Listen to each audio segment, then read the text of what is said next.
Oh, ano ibig mo sabihin? Siyempre, alam mo na. Uminom ako ng robust kanina.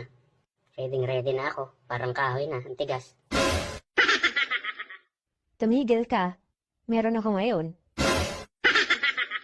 Naku, ano ba naman yan? Wrong timing ka na naman eh. Wala tayong magagawa, ganun talaga. Babae ako eh. Kailan pa ba yan? Kanina lang, umaga. Baka naman pwede pa yan. Kanina lang palang umaga eh. Kwalastik ka. Ang hilig mo talaga. Gusto mo maging crime scene itong kwarto natin? Paano na to? Hindi to lalambot hanggat hindi na iipasok. Buti pa ganito gawin mo. Pumunta ka doon kay Kumare. Oh, ano naman gagawin ko dun? Doon ka muna, Miss Cor. Walastik ka. Kung ano-ano naiisip mo eh.